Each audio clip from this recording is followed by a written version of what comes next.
એક વખતના સમયે ઠાકોરજી ભગવાન વિઠ્ઠલનાથ પંઢરીનાથ ભગવાને પોતાના ઝરકસી જામાઓને ઉતારી અને કુંભારનો કપડા પહેર્યા છે. માં લક્ષ્મીએ પૂછ્યું, પ્રભુ આ શું છે? તો કહે છે કે દેવી, પંઢરપુરમાં મારો ભક્ત ગોરા કુંભાર, એના બે હાથ કપાઈ ગયા છે, ઠૂઠો થઈને બેઠો છે, ઘરમાં અનાજ નથી, અને મારો ભક્ત દુખી હોય તો હું સુખી કેમ થાવ? મારો ભક્ત જ્યાં સુધી જમે નહીં તો મારે કેમ જમી લેવું?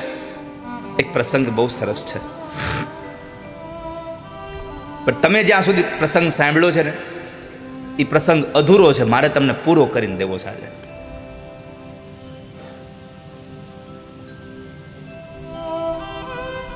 તમને બધાને આછી ખબર છે,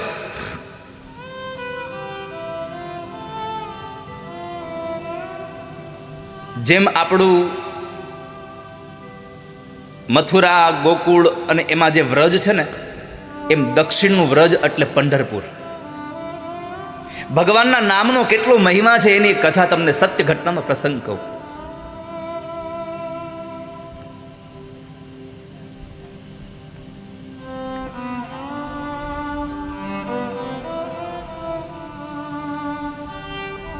પંઢરપુરમાં ભગવાન પંઢરીનાથ બિરાજે,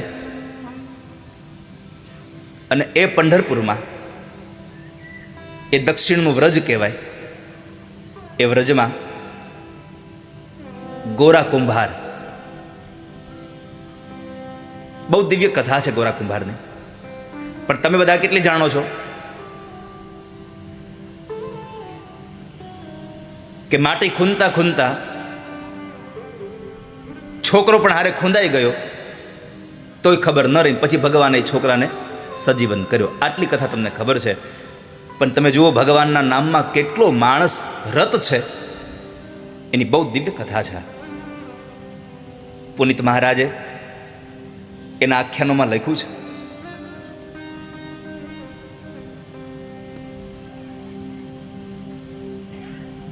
જાતે પ્રજાપતિ પિતા હતા, પોતે પ્રજાપતિ હતા, પોતાના બાપ દાદાનો ધંધો કરે,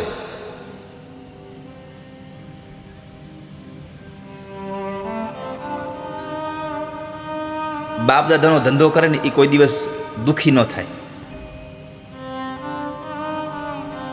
આ બહુ નરું સત્ય ભગવાન કૃષ્ણે ગીતાજીમાં કીધું છે, જે પોતપોતાના કર્મમાં રત રહે છે એ ક્યારેય પણ દુખી ન થતો, અવશ્ય એકના એક સમયે સિદ્ધિને પ્રાપ્ત કરે છે. જે પોતપોતાના કર્મમાં રત રહે છે, ભગવાન વિઠ્ઠલના અનન્ય ભક્ત છે.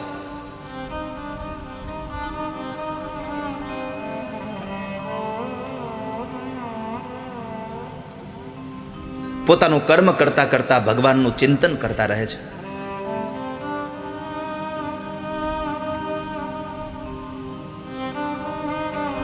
પત્ની પણ એટલા જ સારા છે,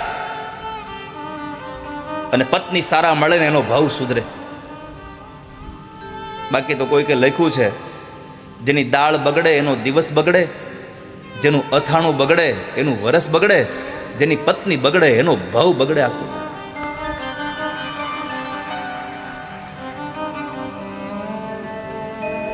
પણ એને સ્વીકારવાની વૃત્તિ હોય તો ભાવ સુધરી જાય.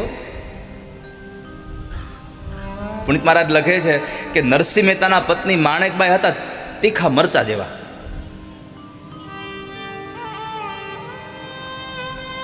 વાત વાતમાં વઢ્યા કરે એને. તુકારામજીના પત્ની હતા તીખા મરચા જેવા. કોઈ કે આવીને પૂછ્યું તુકારામજી ઘરે છે, તો પત્ની કીધું તુકો ગયો કથા કરવા. કોઈ કે આવીને કીધું સાંભળ્યું આ તો તુકારામને કથામાં એક શેરડીનો આખો ભારો મળ્યો છે. હે, ઓહ બહુ સારું, લ્યો ખાશું. અમે ઘરે આવ્યા તો એક રાડું લઈને આવ્યા. તુકારામજી બધાને દેતા આવ્યા વચમાં. કોઈ કે આવીને કીધું તું આખો ભારો આપ્યો છે. અને એટલો ક્રોધ આવ્યો પત્નીને, એ હાથમાંથી રાડું લઈ અને વાહમાં બે વળગાડી. એ શેરડીના હાટાના બે ટુકડા થયા. તો તુકારામે કીધું વાહ ભગવાન વાહ, આ મને ન આવડ્યું, આ મારા પત્નીએ કર્યું, અમે બે એક એક હાટો લઈ લેવું. લ્યો, આવી જેની સહજતા છે. મારો કહેવાનો વાત ભાલા ભક્તજનો, અક્રોધ જેને સાધુતા છે, જેને બધી જ વસ્તુ સ્વીકારવાની વૃત્તિ છે, એના સંસારમાં દુઃખી કોણ કરે કયો લો? દુઃખી તો એટલા જ છે કે જેને સ્વીકારવું નથી ને એ દુઃખી થયા છે. જેને સ્વીકારી જ લેવું છે એ દુઃખી નથી ક્યારેય.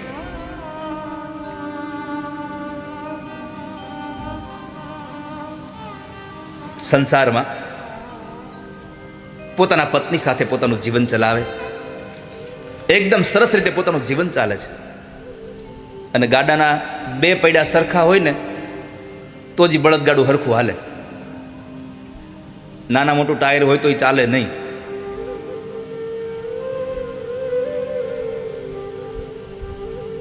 સંસારે સરસા રહી જીવે દંપતી પુનીત પ્રભુની પાસે પહોંચી જાય છે.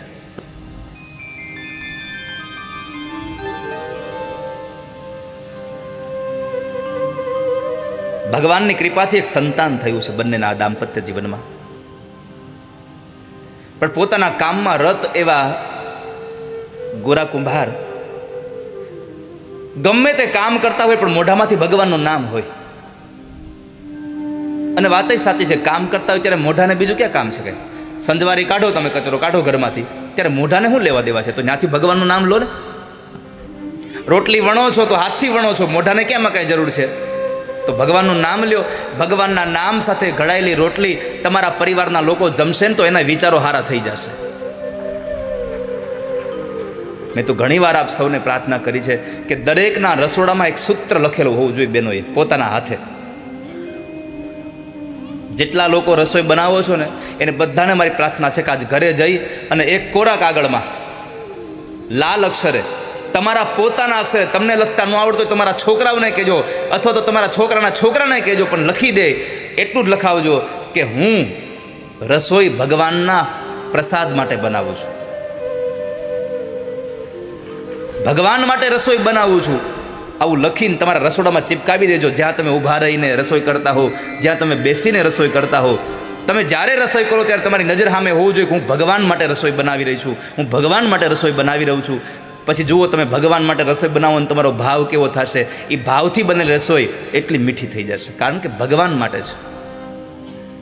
માટે આપ સૌને મારી પ્રાર્થના છે, પ્રભુ માટે રસોઈ બનાવીએ છીએ, ઈશ્વર માટે હું થાળ બનાવું છું. બેયનું દાંપત્ય જીવન ચાલતું હતું. દીકરો હતો નાનો એવો, 1 વર્ષનો દીકરો.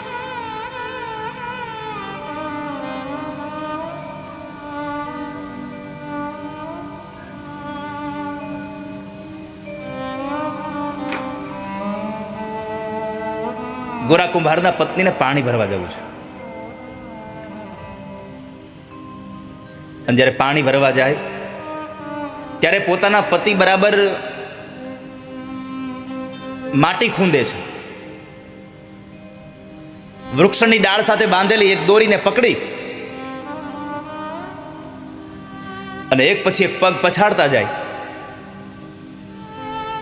અને ભગવાનના નામની ધૂન ચાલતી જાય.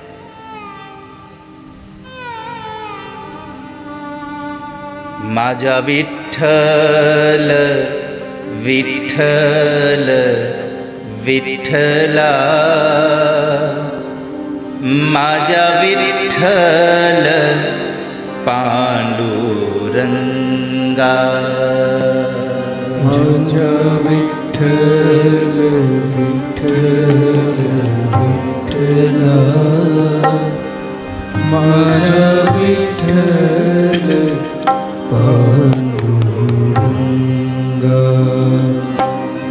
માજા વિઠ્ઠલ વિઠ્ઠલ વિઠ્ઠલા,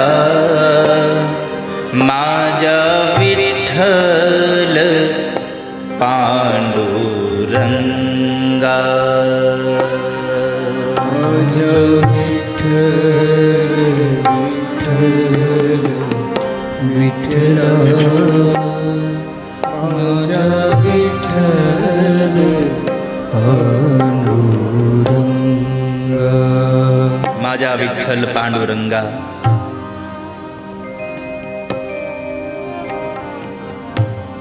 હે મારા વિઠ્ઠલ, હે મારા નાથ, એક પછી એક પગ પડતો જાય છે ગોરા કુંભારનો. પત્નીને પાણી ભરવા જવું તો એટલે પાણી ભરવા જતા પેલા સમય આવીને કહ્યું, સાંભળ્યું, બાળક અંદર સૂતો છે, જરા ધ્યાન રાખજો, સંભાળજો હો તમારાને.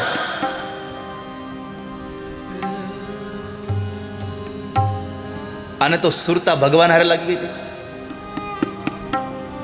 જેની સુરતા સાંભળિયા નેહા, જેની સુરતા ભગવાનમાં લાગી ગઈ છે, એને પછી સમાજની કઈ ચિંતા ન હોય, એને સમાજની કોઈ પરવાહ ન હોય.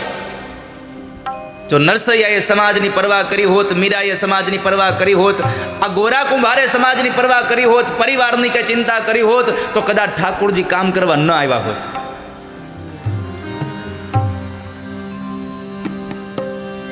માજા વિઠ્ઠલ વિઠ્ઠલ વિઠ્ઠલા, માજા વિઠ્ઠલ પાંડુરંગા, માજા વિઠ્ઠલ વિઠ્ઠલ વિઠ્ઠલા, માજા વિઠ્ઠલ પાંડુરંગા. પત્ની કઈ નીકળી ગયા, પણ પોતાનું ધૂનમાં ધ્યાન હતું એટલે ખાલી કીધું, એ હારું સારું કહીને સુરતા સાંધી, જાલી રસ્સી ઊંચે બાંધી. સુરતા લાગી ગઈ ભગવાનમાં, અને પછી ઊંડી સમાધિ લાગી ગઈ. આંખો બંધ છે, પોતાના કામ માટે પગ ચાલે છે, પણ એક વાત છે વાલા ભક્તજનો, મોઢામાંથી એક જ નામ નીકળે, વિઠ્ઠલ વિઠ્ઠલ વિઠ્ઠલ.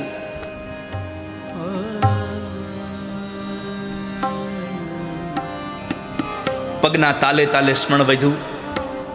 પત્ની પાણી ભરવા ગઈ. ઘોડિયામાં 1 વર્ષનો બાળક જાગે છે. આંખ ખુલી.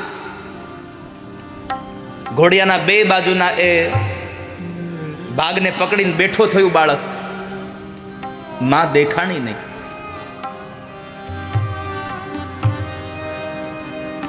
બાળક ધીમેકથી નીચે ઉતરી ગયું.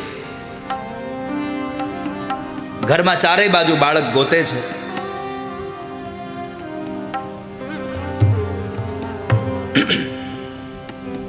ક્યાંય માં ન મળી.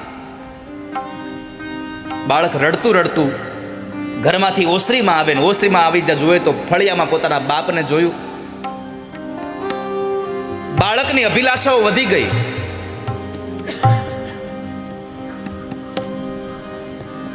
જ્યારે ગોરા ભગતને ખબર નથી કે મારો દીકરો જાગીને આવ્યો. બાપ દીકરા પાસે ન આવ્યો તો દીકરાએ બાપની પાસે જવાનો નિર્ણય કરી લીધો. આગળ વધે છે.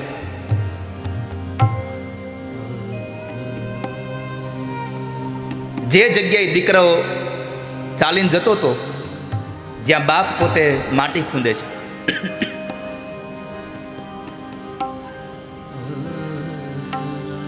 પગના તાલ સાથે એક સાથે એક પછી એક તાલ સાથે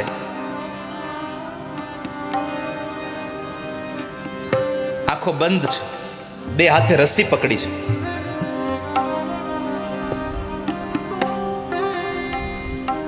તન્મયતા સાથે માજા વિઠ્ઠલ વિઠ્ઠલ વિઠ્ઠલા, માજા વિઠ્ઠલ પાંડુરંગા, માજા વિઠ્ઠલ વિઠ્ઠલ વિઠ્ઠલા, માજા વિઠ્ઠલ પાંડુરંગા. બાળક છેક સુધી પહોંચી ગયું બાપ પાસે. બાળકની કિકિયારીઓનો અવાજ એ ભગતના કાને ન પડ્યો, કારણ કે એ તો ભગવાનમાં લીન.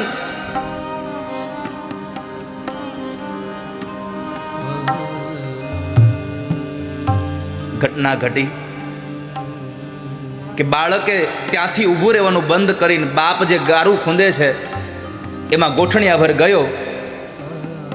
પણ ગોરા કુંભારને ખબર ન રહી કે મારો દીકરો અહીંયા પહોંચ્યો છે. એક પછી એક પગ દીકરાના માથા પર પડ્યા અને દીકરાની માટી માટીમાં ભળી ગઈ. ખબર નથી ગોરા કુંભારને કે દીકરો અહીંયા ભળી ગયો, મરી ગયો. થોડી વાર થઈ અને પત્ની પાણી ભરીને આવે છે. ઓરડામાં જાય છે તો ઘોડિયામાં બાળક નથી. હેફતાઈ ગઈ, આ મારો છોકરો ક્યાં ગયું? ઘરમાં ગોતે છે કે ઘરમાં મળ્યું નહીં. આડોશી પાડોશીમાં જઈને એને બાજુમાં રહેલી બેનને પૂછ્યું છે કે એ ચંદ્રભાગા, તારી કૌશલ્યા મારા છોકરાને રમવા લઈ આવી છે? અરે ના રે બુન, મારી કૌશલ્યા તો હજી હમણાં જ જાગી છે. તારા છોકરાને એ નથી લઈ આવી હો. બીજા પાડોશીના ઘરે, ત્રીજા પાડોશીના ઘરે પૂછે છે મારા દીકરાને જોયો છે, તમે કોઈ લઈ આવ્યા છો અહીંયા? કોઈ હા નથી ભણતું. અને અતિશય પ્રેમ હોય ને એના માટે પણ તમને વિચારો ખરાબ જ મંડોય આવવા. દીકરો રમવા ગયો હોય, મારા ગુરુજી એક દ્રષ્ટાંત દે, ડોક્ટર અમૃતલાલ ભોગાયતાજી, કે જેને વધારે પ્રેમ હોય ને એના પ્રત્યે એને જરાક પણ આમ તેમ થાય ને તો એના પ્રત્યે આપણને સારા વિચારો ન આવે, આપણને ખરાબ વિચારોની સરવાણી ફૂટી જાય. દીકરો રમવા ગયો હોય, ક્રિકેટ રમવા, અને કહીને ગયો હોય કે માં હું 10 વાગે આવી જઈશ. એ 10 વાગે ન આવે, 10:30 ન આવે, 11 વાગે ન આવે ને એટલે માને એવા વિચાર ન આવે કે કદાચ મારો દીકરો મેચ જીત્યો હશે તો કદાચ એને ટ્રોફી મળતી હશે, એ લોકો બધા એન્જોય કરતા હશે, આવો વિચાર ન આવે. કંઈક મારા દીકરાને કંઈક થયું હશે એટલે નહીં આવ્યો હોય. અતિશય પ્રેમ વધે ને ત્યાં તમને શંકાઓ વધારે ઉદ્ભવ થવા માંડે.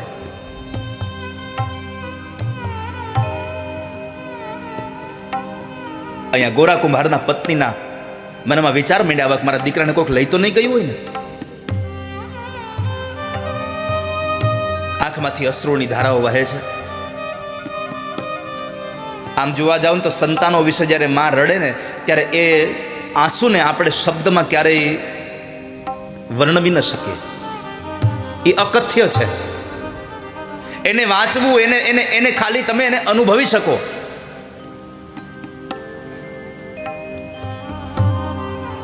આ સંસારની બધી જ વેદનાઓ માત્ર ને માત્ર તમે અનુભવી શકો છો. વેદનાને તમે ક્યારેય વાંચી ન શકો. આપણને કોઈ ગુમડું થયું હોય ને કોઈ પૂછે કે કેમ છે, તો કે દુખે છે. વધારે પૂછે કેવું, તો કે બહુ દુખે છે. પણ કેવું દુખે તમે કઈ ન હકો.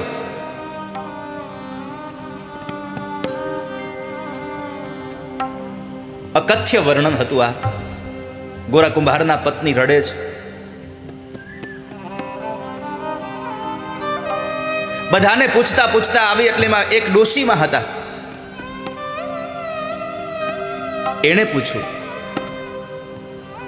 કે તું ઈ તો કે તે કોને આપીને ગઈ હતી, કોને કહીને ગઈ હતી ધ્યાન રાખવાનું? તો કે હું એમને કહીને ગઈ હતી. એમનો અર્થ છે ગોરા કુંભારને, કારણ કે પહેલાના સમયમાં નામ નહોતા લેવાતા. અને હવે તુકારા સિવાય બોલાવાતું નથી.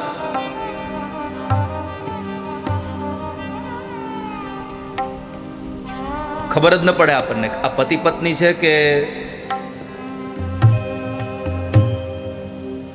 મારી પ્રાર્થના છે આપ સૌને, તમારી વાત ઉપરથી, બે જણાની વાત ઉપરથી ત્રીજો માણસ ઓળખી જાય ને કે તમારો સંબંધ શું છે, એવી મર્યાદા રાખજો જીવનમાં. સમય સાથે જીવો, અમારી કોઈ ના નથી.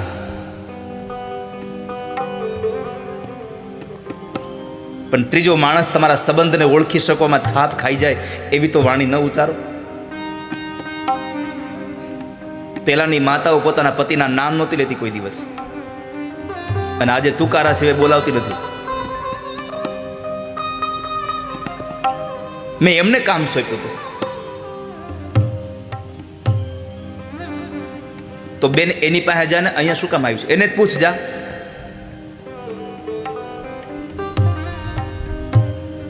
એને પૂછતું. તો ગોરા કુંભારના પત્ની કીધું અત્યારે એને ન પૂછાયો. કેમ? તો કે ભગવાનની સેવામાં છે.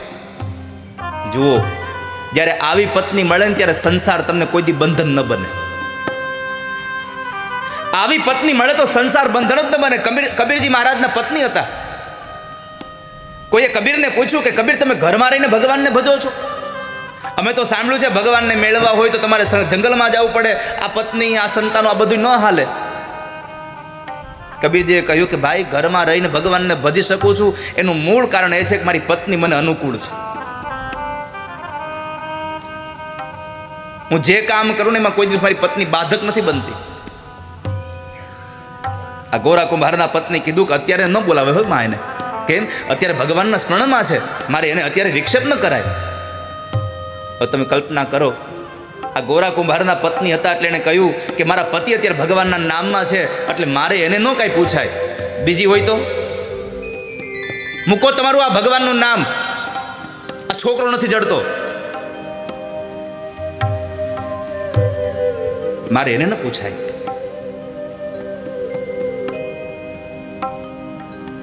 પણ ફરી પાછા પોતાના આંગણામાં આવે, ઓસરીના કોરે બેઠી છે, રડે છે એ પત્ની. અને ત્યાં બરાબર જોત જોતામાં આમ નજર પડી, ઓહ,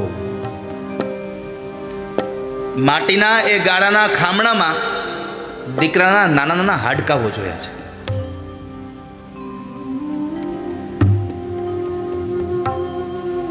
માટીના ખામણા પાસે આવે છે, પોતાના પતિ નથી ઊભા રાખ્યા હો.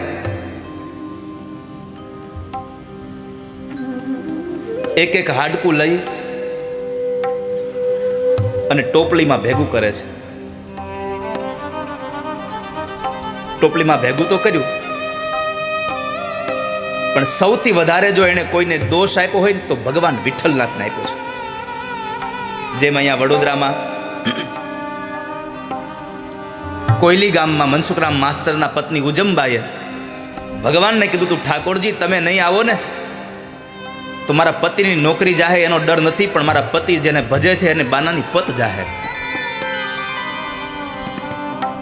અહીંયા ગોરા કુંભારના પત્નીએ ભગવાનને કીધું છે.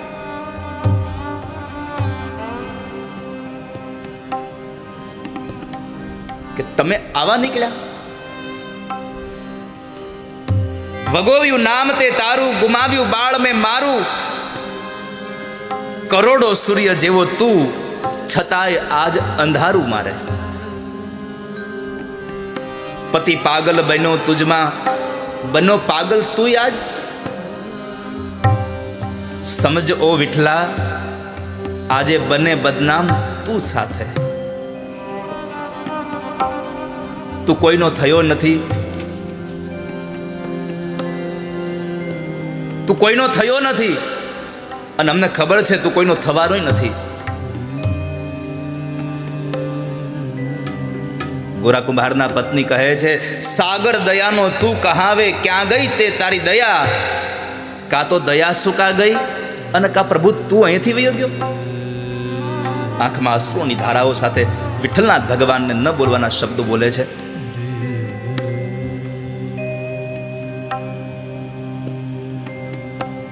અહીંયા ગોરા કુંભાર હજી ભજનમાં છો. માજા વિઠ્ઠલ વિઠ્ઠલ વિઠ્ઠલા, માજા વિઠ્ઠલ પાંડુરંગા, માજા ગાય ભાવ છે. વિઠ્ઠલ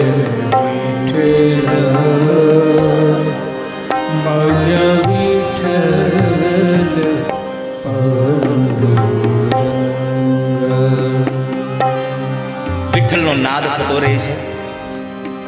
આ બાજુ ગોરા કુંભારના પત્નીના જે શબ્દો હતા ને એનો ઘા વાગ્યો ભગવાનના હૃદયમાં, અને પરમાત્માથી સહન ન થયું. ભગવાન થયા તૈયાર, એક સાધુનું રૂપ લઈને ભગવાન આવ્યા છે. આ સંસારમાં સાધુના કપડા પહેરી લેવા બહુ સરળ છે, પણ સાધુતા નિભાવી બહુ કઠિન છે.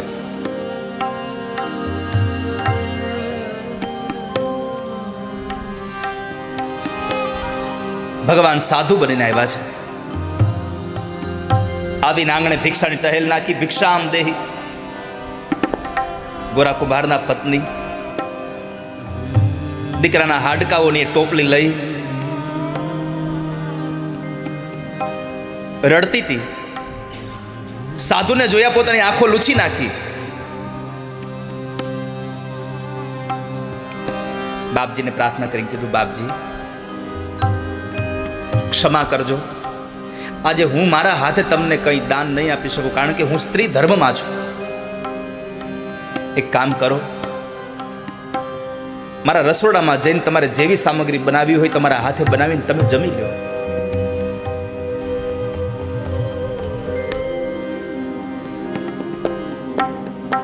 ભગવાન મનમાં વિચારે કે અહીંયા તો હું નાપાસ થયો. આ જગ્યાએ તમે વિચારો તો આ જગ્યાએ કોઈ બીજી સ્ત્રી હોત તો શું કહેત? મારા ઘરવાળાએ મારા છોકરાને ખૂંદી નાખ્યો.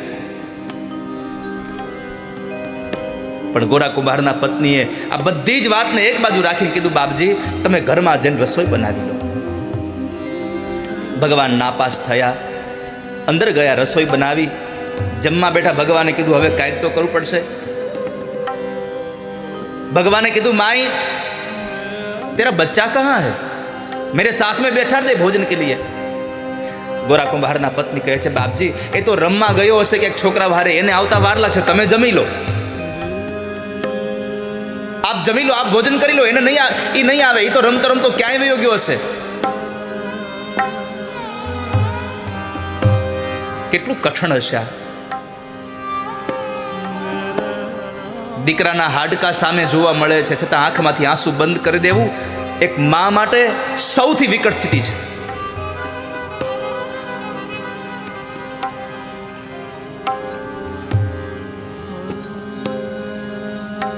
ભગવાને કીધું કે તારો બાળક નહીં આવે તો હું જમીશ નહીં. હૃદયમાં ધરબાયેલું રુદન આંખમાંથી ચોધાર અશ્રુની ધારા સાથે નીકળી ગઈ. ચોધાર અશ્રુની ધારા નીકળી ગઈ.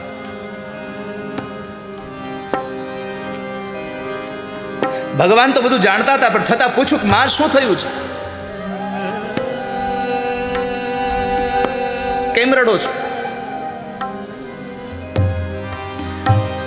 ગોરા કુંભારના પત્નીને પોતાના મોઢેથી નહોતું કેવું, છતાં પણ પ્રસંગને કહેવો પડે છે. પોતાની આપવીતી બધી કઈ બતાવી, બાપજી ખબર નથી આ સંતાનને કેમ થયું, પણ મારા પતિ જે ભજન કરે છે એના પગ નીચે મારો દીકરો કચડાઈ ગયો છે, આ એના હાડકાઓ છે. આ તો સ્વયં પરમાત્મા હતા. પાણીની અંજલિ ભરી, અરે माई हमने जन्म ही इसलिए लिया है, संसार के दुखी लोगों को सुखी बनाने के लिए ही जन्म लिया है.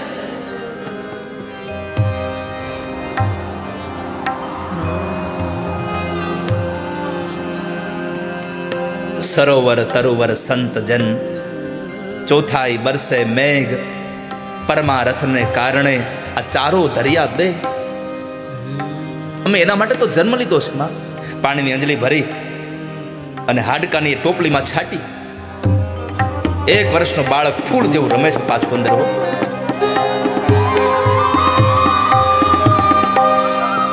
બાળકને પોતાની છાતીએ લગાડ્યું છે, માં ચુંબન કરે છે. એટલો બધો હર્ષ થયો માને, આંખો બંધ રહી અને થોડી વાર પછી જ્યારે આંખો ખુલી, સાધુ ન મળે. કે સાધુ નથી. દોડતા દોડતા પોતાના છોકરાને લઈને પોતાના પતિ પાસે કરી કીધું કે જાગો, આપણો દીકરો મરી ગયો તો પાછો સજીવન થયો, તમે જાગો.